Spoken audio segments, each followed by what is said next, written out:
Pastor Salomão da Paz. Meus irmãos, eu peço aos irmãos que nesta hora abram a palavra do Senhor. Livro de Abacuque, capítulo 3, versículo número 2, diz assim: Tenho ouvido, ó Senhor, as tuas declarações e me sinto alarmado. Aviva a tua obra, ó Senhor, no decorrer dos anos. Vou repetir: tenho ouvido, ó Senhor, as tuas declarações e me sinto alarmado. Aviva a tua obra, ó Senhor, no decorrer dos anos, e no decurso dos anos faze-a conhecida, e na tua ira lembra-te da misericórdia. Esse texto é um texto que fala de uma oração de um profeta,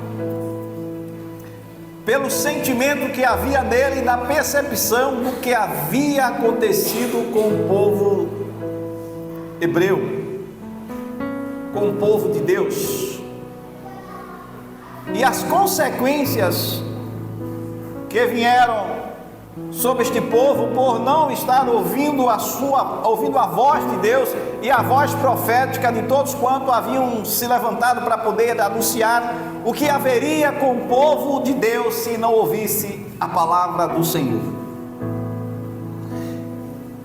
E o profeta Abacuque chega nesse contexto fazendo uma oração, e esta oração é um pouco prolongada, mas eu quero me deter somente a esta frase: aviva, Senhor, a tua obra. E por que eu quero me deter a esta frase, aviva, ó Senhor, a tua obra? Em razão de que percebemos que estamos chegando num momento crucial da igreja, da terra, e é um momento de decisão para muitos que ainda não tomaram a decisão, no sentido de poder entregar a sua vida a Jesus, como também daqueles que já entregaram a sua vida a Jesus, mas ainda não se despertou para que possa acontecer em sua vida um avivamento. E por que eu quero falar sobre isto? Porque eu sinto que o avivamento é algo que faz com que nós possamos ter forças para que possamos resistir ao dia mau. O avivamento ele serve para nos capacitar também para os momentos de combate. O avivamento serve também para nos dar combustão, para que possamos ter resistência e possamos estar sendo ousados nos momentos que muitos podem até estarem com medo de servir ao Senhor, mas vai ser um momento em que a igreja vai sair para pregar o Evangelho, vai ser um momento em que a igreja vai estar disposto para passar até, se for necessário, pela morte, sem negar a Cristo. E isso me faz levar você nesta noite a poder também pensar um pouco sobre isto, como este avivamento tem realmente acontecido e chegado nos últimos dias. Qual é a visão do avivamento que nós temos?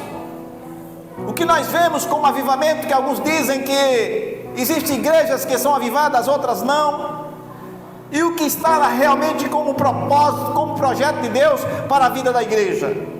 E que tipo de avivamento era este que o profeta Abacuque estava falando?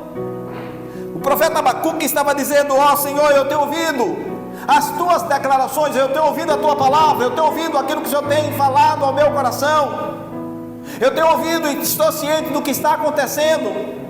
Eu sei o que está acontecendo com o mundo atual, eu sei o que é que está acontecendo com as pessoas, eu sei como as pessoas têm vivido, e tenho percebido quanto esta frieza tem sido realmente uma dificuldade das pessoas te buscar, te conhecer melhor, e assim poder dizer, como está escrito também, dizendo conforme que devemos viver, conheçamos e prossigamos em conhecer ao Senhor. Porque quando nós conhecemos a Deus, nós queremos provar as coisas que Deus fez de uma forma sobrenatural, e os dons ministeriais, eles começam a evidenciar em nossa vida.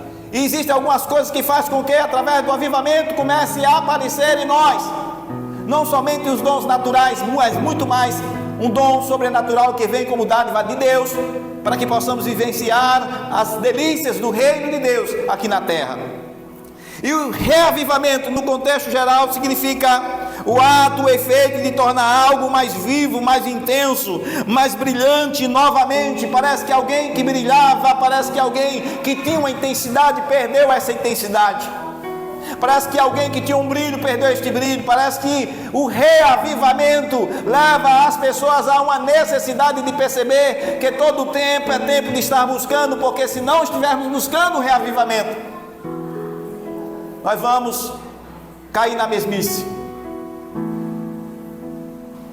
E avivar-se é estar buscando exatamente isso. Para você que já creu na palavra de Deus, para você que diz que é crente, é estar disposto a receber este brilho, esse resplendor, que faz com que não aconteça nenhum momento em sua vida que leve a você a ficar como aquele balão de festa, que quando acabou a festa, simplesmente passou aquele momento da festa. Ao término da festa, todos foram para casa, e aquele balão que estava pendurado sobre a parede, com o passar das horas que não foram atirados, agora aquele balão está murcho. Foi-se o ar,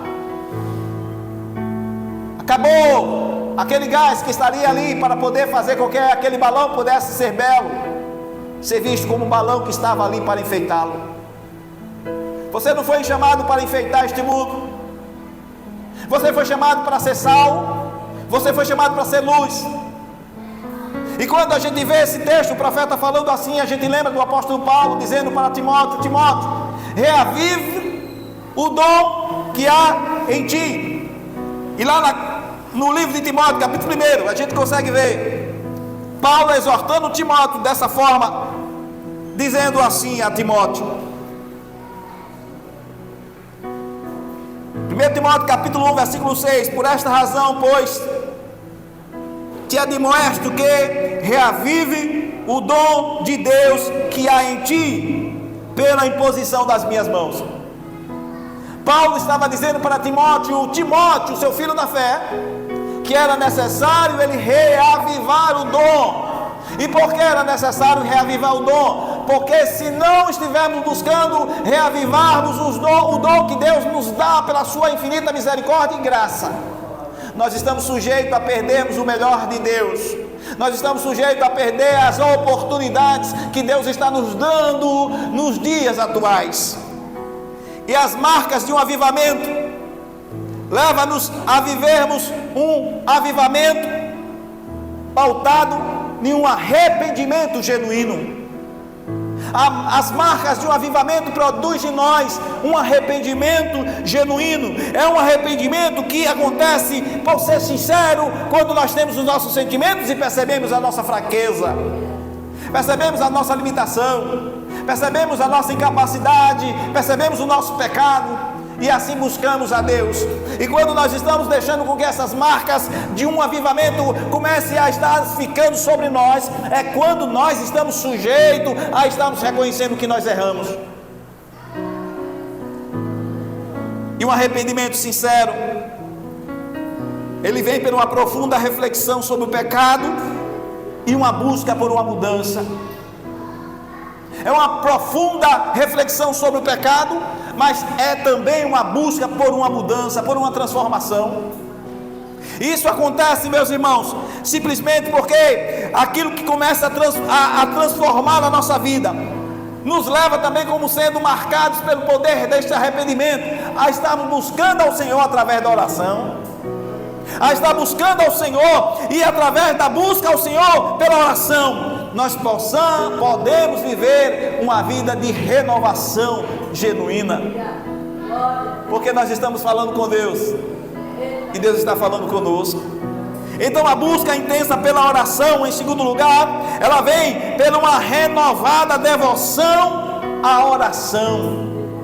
Nós estamos praticando, não estamos somente falando, estamos vivendo uma vida devocional. Estamos vivendo uma vida comprometida, não somente em oração na igreja, mas na nossa casa. E Deus começa a manifestar, e o Espírito do Senhor começa a nos inquietar, e somos marcados pela identidade dos céus, porque nessa hora, irmãos, a oração do profeta Abacuque começa a acontecer. Senhor, aviva a tua obra. Aviva, Senhor. Às vezes nós queremos um avivamento na obra, E é falado de pessoas. Esta obra é o avivamento de pessoas. Não está aqui na placa denominacional, mas está nas pessoas que comportam, que fazem parte da igreja.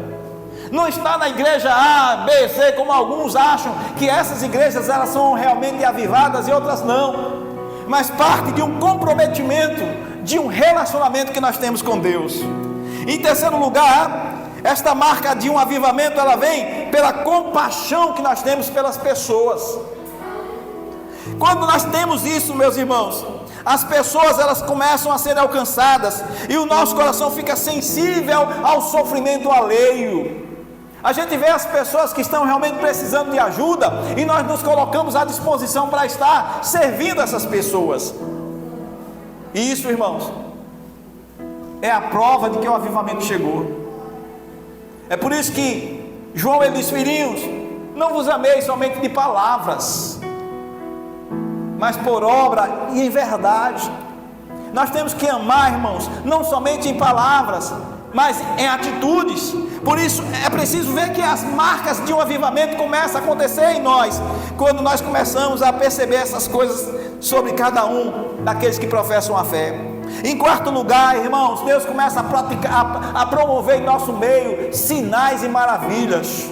Veja que quando os apóstolos foram avivados, que eles ficaram ali conforme a ordem do Senhor, que era para que eles ficassem em Jerusalém, até que do alto eles fossem revestidos de poder. Diz a palavra do Senhor que eles estavam todos unânimes no templo, e ali veio um som, e veio um vento impetuoso, veio um mover sobrenatural, como de muitas águas, e ali foram repartidos ali de forma de línguas, e muitos começaram a falar em outras línguas.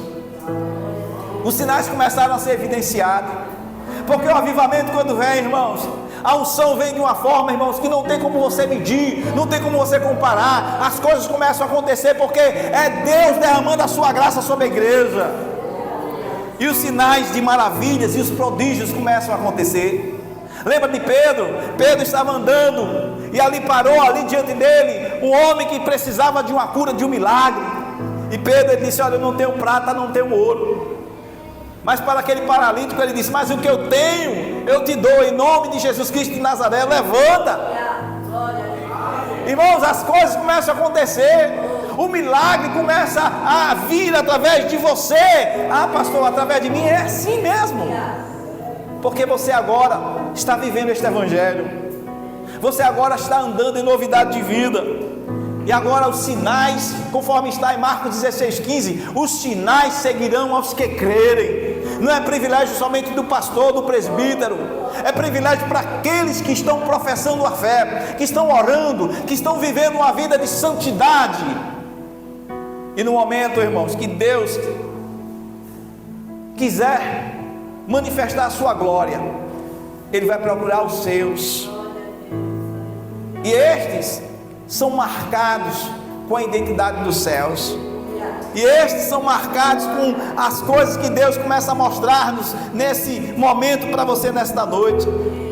E em quinto lugar, irmãos, nós somos marcados quando nós retornamos às Escrituras. Às vezes você vai lá pela manhã, toma o seu café, todos os dias você faz isso, e chega meio-dia, você fica já desejoso que chegue o horário do almoço, e às vezes você está distante de casa e você diz: eu não vou aguentar esperar, e vai e lancha. Irmãos, quantas das vezes você faz isso? Quantas vezes você pela manhã vai nas Escrituras e começa a beber da fonte que sacia o homem pecador? Quantas das vezes você faz isso e chega meio-dia e de repente o Espírito fala a você: vai lá, anote, registre isto, porque eu quero que você fale isso para meu servo, para minha serva. Vá, aguarde este texto, porque eu quero que de repente, em um momento exato, esse texto você aplique na sua vida, porque eu quero te levantar deste momento que você está de tristeza, e você vai levantar outros que estão fracos, caídos, porque a palavra do Senhor veio te erguer no momento que você mais precisava. Quantas palavras o Senhor fala ao nosso coração. Eu me lembro que uma vez eu estava passando por uma aflição tão grande, E uma irmã veio e me deu um papel, e no papel que ela me deu estava lá: todas as coisas contribuem para o bem daqueles que amam a Deus, daqueles que são chamados pelo seu decreto. E aquilo, irmãos, que estava no meu coração de tristeza, de sentimento de revolta, porque havia acontecido um fato que eu fiquei muito triste.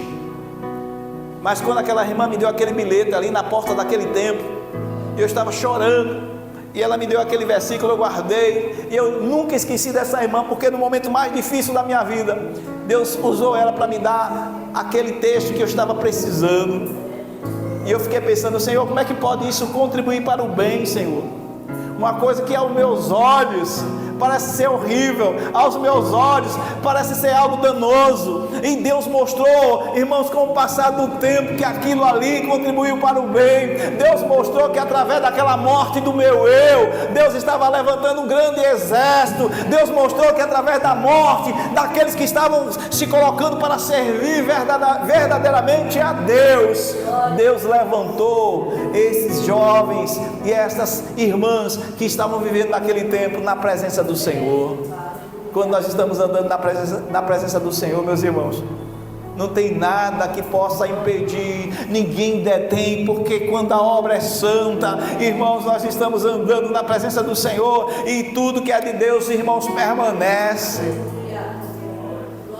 Por isso nós temos que entender, irmãos, que precisamos retornar à palavra.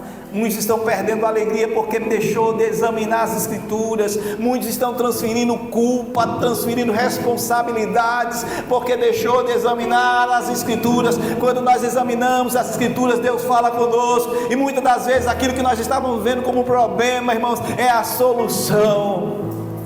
É aquilo que Deus está fazendo em nós.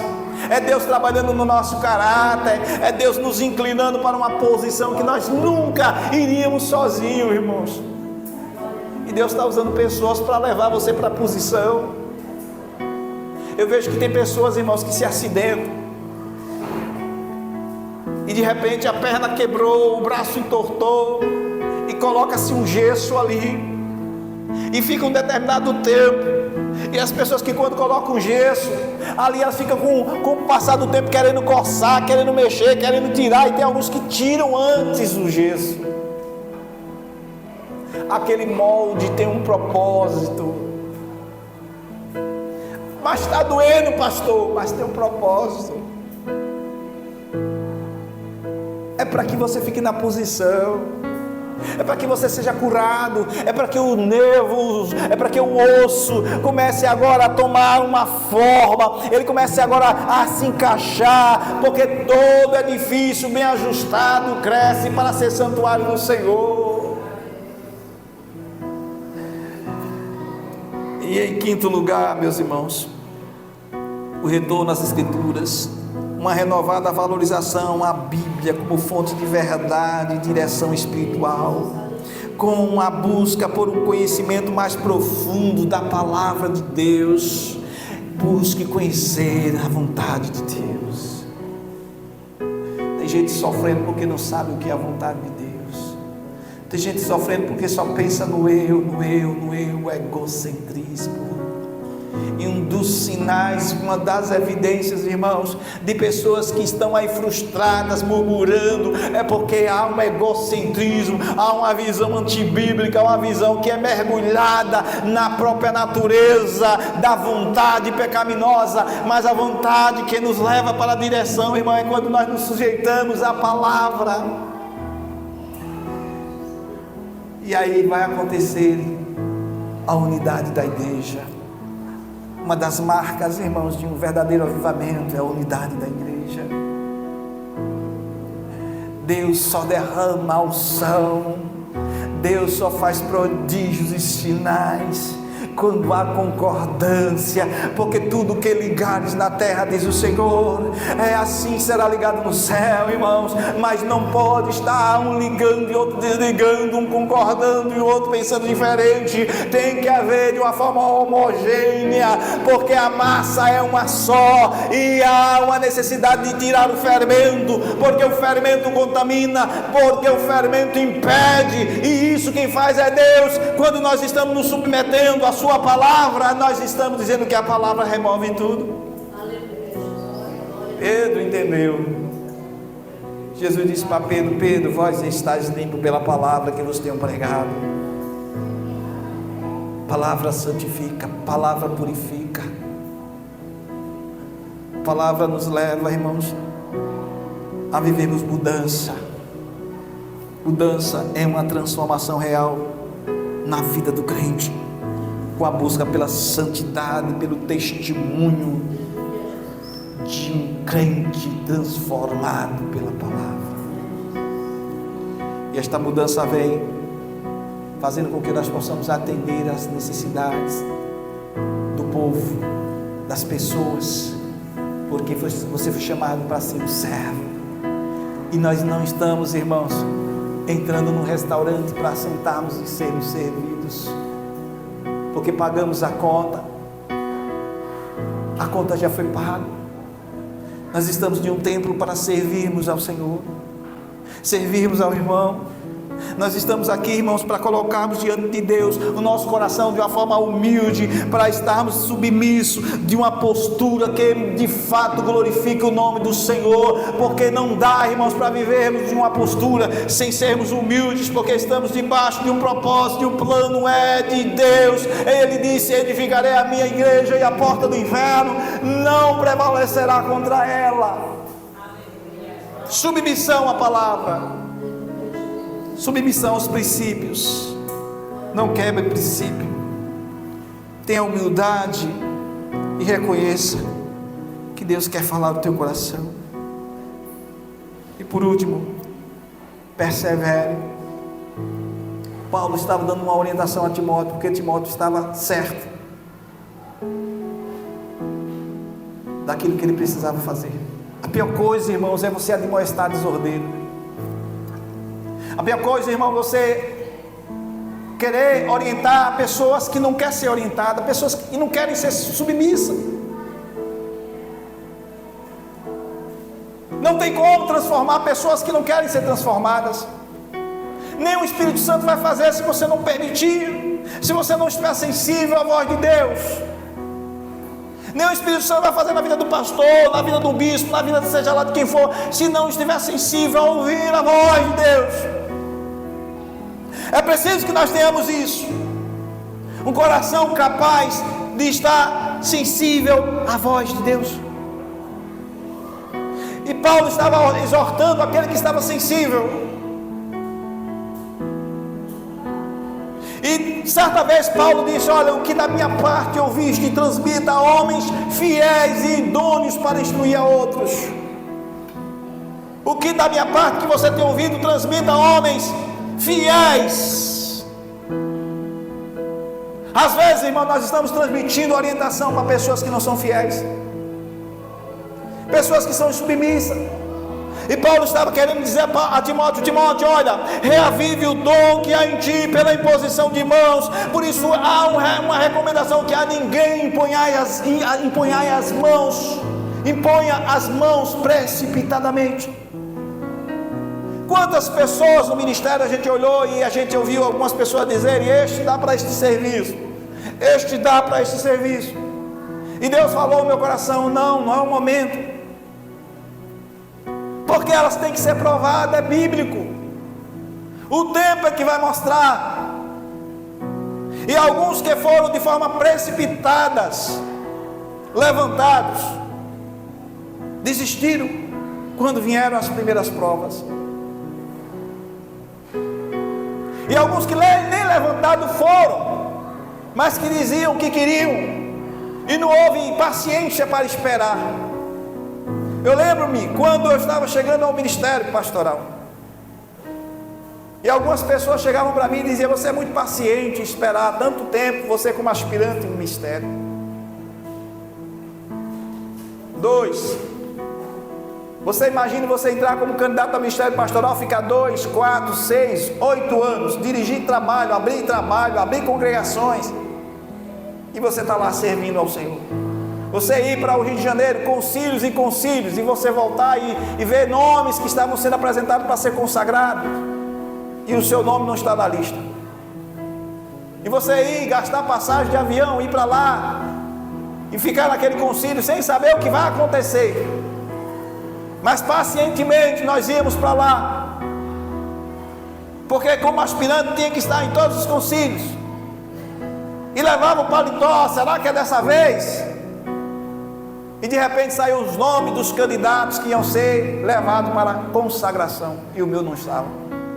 E eu, pastor Sérgio, por vezes estávamos ali, e eu escutava alguns dizendo assim: eu vou se for ser consagrado, se me mandar para o Nordeste, eu não vou, eu não quero ir para ali. E alguns que estavam ali no Sudeste, iam para ali, juntávamos ali várias igrejas da nossa região, mais de 236 igrejas, só a região do Rio de Janeiro e o Nordeste, naquele tempo.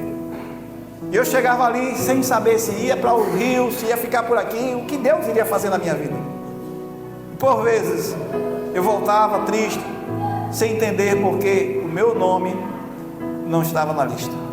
Já havia feito todas as provas, já havia aberto 2 congregações, e meu nome não estava ali na lista. E eu esperava. E alguns diziam para mim: eu não tenho paciência, eu vou sair desse ministério, vou abrir um trabalho. E cheguei por vezes até a ser procurado por pessoas dizendo: vamos abrir, você já está com esse trabalho aí, com essa congregação, vem para cá, vamos juntar os 2 ministérios, vamos fazer um ministério forte. Eu disse: eu honro as calças que eu visto. Tudo é no tempo de Deus. Irmãos, todas as pessoas que fizeram isso, as 2 que me chamaram para fazer isso, seu casamento acabou, seus filhos se desviaram, foi um escândalo.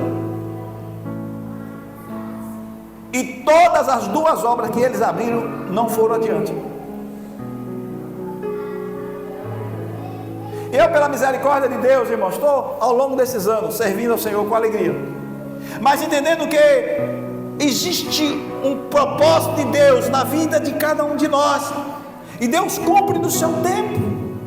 Mas nós precisamos ter a humildade e sermos perseverantes, aguardando, simplesmente em silêncio, falando com o Senhor, esperando que Deus no seu tempo exalte, conforme está em Tiago 4,10. Milagres debaixo da potente mão do Senhor, para que ao seu tempo Ele vos exalte. Muitos querem e se alegram e esperam alcançar como José alcançou, serem governador, mas não querem passar pelo que José passou. Muitos querem ter visões, querem que Deus use como usou Daniel, mas nas primeiras provas que passam, começa a murmurar, começa a questionar, começa a transferir responsabilidade. Deus não opera, irmãos, quando nós vivemos murmurando.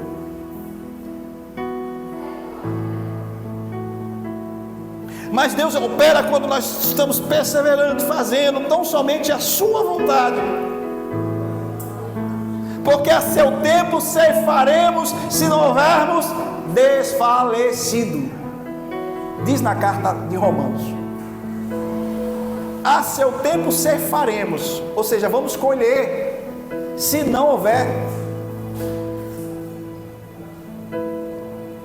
um relaxamento, se não houver de uma maneira que possa desistir daquilo que você acredita. Continue fazendo o que você está fazendo.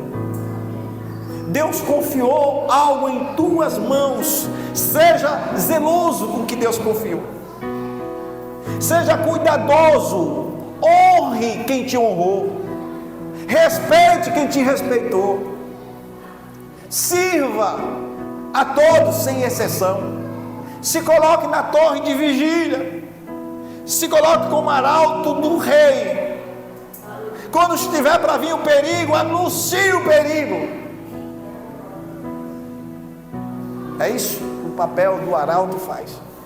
Cuidado, irmão. Se tu continuar neste caminho, tu vai perecer. Vem para cá. O caminho é este. Andai nele. Espere. Não vá por este caminho de Belial.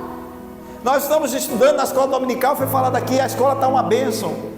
sobre a pós-modernidade, estamos falando sobre várias áreas, irmãos, que influenciam os jovens nos dias atuais. Não é somente os jovens, os adultos também. Alguns estão perdendo a alegria, irmãos, não tem mais o prazer de estar juntos, porque quer viver isoladamente, quer usar os meios de comunicação e está, irmãos, totalmente enfermo, porque está usando os meios de comunicação da forma errada.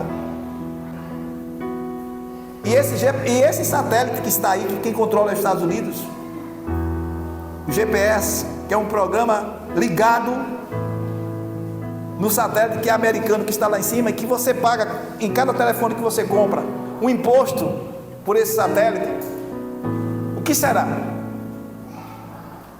Se basta um comando for dado e esse satélite for bloqueado o sinal para todos nós aqui. Trânsito louco, aviões sem ter como ser controlado para voo, trem, o agronegócio que depende de GPS para fazer serviços que são feitos por máquinas que não são pessoas, são controlados via satélite. Polícia Federal, Forças Armadas, estamos totalmente, irmão, desprovidos.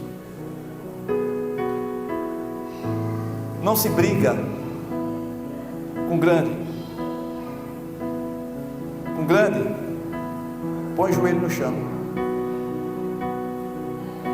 Não tem como você vencer grande se não for pelo joelho.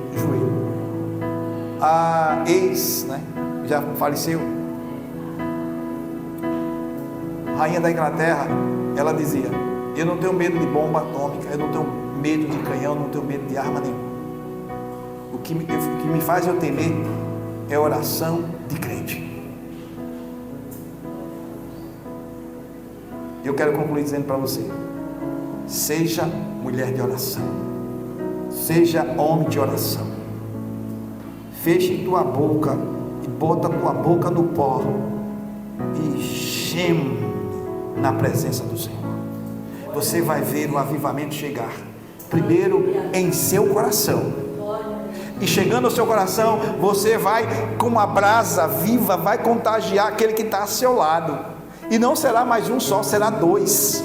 E dois já serão quatro, e quatro já serão oito, oito já serão, irmão, 16. E que quando ora, os demônios tremem e se afugentam, e as almas se rendem aos pés do Senhor, porque é isso que Deus quer fazer em nosso meio. Que Deus nos abençoe, em nome de Jesus. Fique de pé.